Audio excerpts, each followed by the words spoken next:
Hello friends, जय माता दी, हर हर महादेव। मेरे यूट्यूब चैनल में आप सभी का स्वागत है। मेरा चैनल है, सब्सक्राइब एंड शेयर करें। आज हम आपको बताएंगे कि गुप्तेश्वर शिवलिंग से जुड़े कुछ अनसुने रहस्य। गुप्तेश्वर शिवलिंग का क्या रहस्य है? सबसे प्राचीन है गुप्तेश्वर का महादेव का मंदिर। नर्मदा तट के त्रिपुरारी तीर्थ में गुप्त वास करते हुए रेत में अपने अरात भगवान शंकर का शिवलिंग बनाया था। गुफा में होने के चलते ही इस शिवलिंग का नाम गुप्तेश्वर पड़ा। महाशिवरात्रि पर 48 घंटे की विशेष पूजा अर्चना हो रही है। प्राकृतिक रूप से विद्यमान है भोलेनाथ गुप्तेश्वर शिवलिंग से जुड़े कुछ अनसुने रहस्य।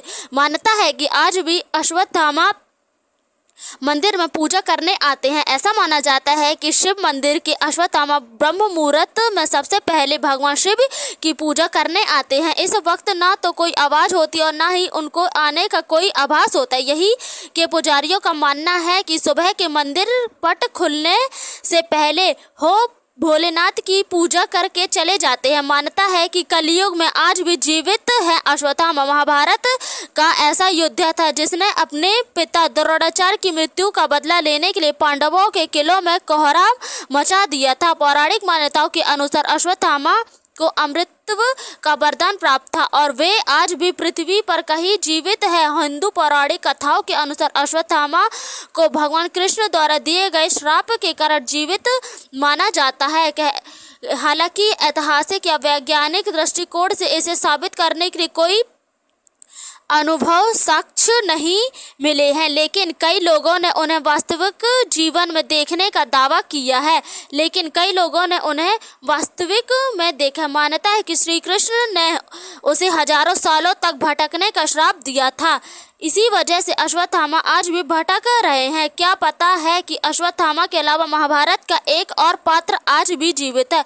उसी के श्राप नहीं बल्कि चिरंजीवी रहने का वरदान मिला था। महाभारत के अनुसार भगवान श्री कृष्ण ने अश्वत्थामा को 3000 वर्ष तक भटकने का श्राप दिया था, जबकि कलयुग का 4000 वर्ष से अधिक हो गए। अश्वत्थामा ने भगवान कृष्ण से कहा था कि अब मैं मनुष्य में मात्र वेद व्यास से ही वार्तालाप करूंगा, अतः इस बात का अनुभव नहीं है कि अश्वत्थामा को किसी ने देखा हो। कुछ किंवदंतियों के अनुसार अश्वत्थामा शिव के उपासक थे, इसलिए कहा जाता है कि वे कभी कभी शिव की निवास कैलाश तलहटी में होते हैं। कुछ लोगों का दावा करते कि उन्होंने देखा है, लेकिन आस्था और कोई धार्मिक निर्वाता करता है कि गुप्तेश्वर शिवलिंग से जुड़ी कुछ अनसुने रहस्य बातें। गुप्तेश्वर धार्मिक में उल्टा हो रखा है, जो जमीन से 3-4 फीट अंदर मंदिर के आसपास प्राचीन प्रतिमा और मंदिर की बनावट भी मिली है। जो भव्य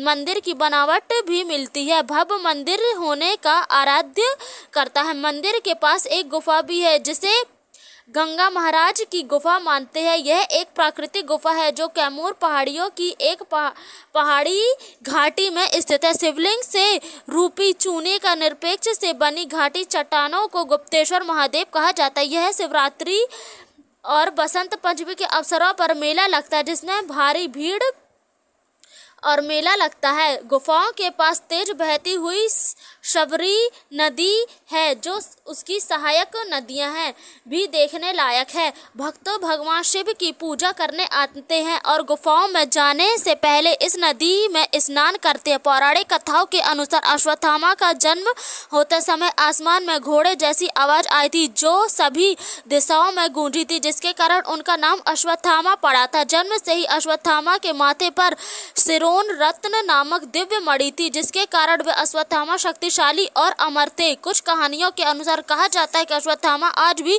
जीवित है। यहाँ तक कि कुछ स्पष्ट रिपोर्टरों यह भी बताते हैं कि अभी भी मौजूद हो सकते हैं। मान्यता यह भी कहती है कि कभी उसे मध्य प्रदेश के जंगल में देखा गया है, तो कभी उड़ीसा और कभी उत्तराखंड के जंगल में। अश्वत्थामा आज भी जीवित है और वह कल्प अतः जीवित रहेंगे, और अश्वत्थामा के श्राप के कारण मुक्ति पाने का कोई कारण है।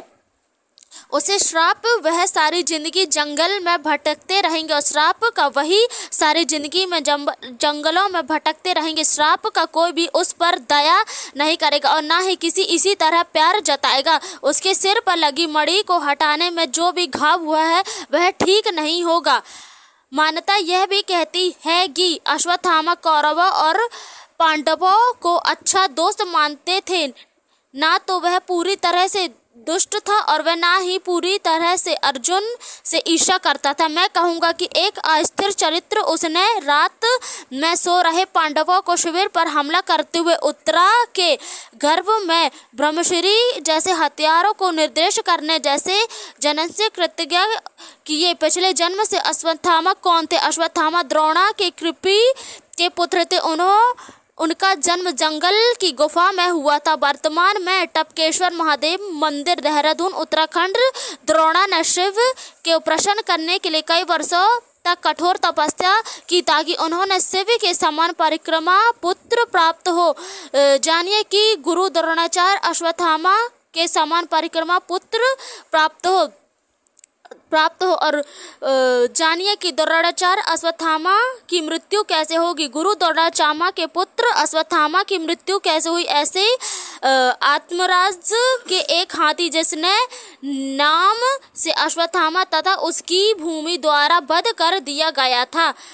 युद्ध भूमि में अश्वत्थामा की मृत्यु की खबर अग्नि की तरह फैल गई और गुरु की ऐसा कहा जाता है कि आज भी अश्वत्थामा मध्य प्रदेश के बुरहानपुर के पास असीर किले में गहरी गुफाओं में निवास करते हैं। कृष्ण के श्राप के प्रभाव के कारण कम करने के लिए अश्वत्थामा गुप्तेश्वर महादेव मंदिर में के अंदर भगवान शिव की पूजा करने आते हैं। अब जानिए कि गुप्तेश्वर महादेव कैसे बने पूजा का स्थल। गुप्तेश्वर मंदिर के बारे में एक कथा है कि भगवान शंकर ने परिवार की मुखिया का स्वप्न में बताया था कि चरवा के मंदिर और वहां के बाहर निकालना चाहिए। बताया जाता है कि भगवान शंकर ने दर्शन दिए और टीले के नीचे शिवलिंग होने का बात कही। सुबह सुबह जब यह बात फैली तो शिवलिंग के साथ पूरे मंदिर प्रकट हो गया और मंदिर के पास कल कल बहती नदी जिसने वहाँ का सौंदर्य बढ़ाया। यह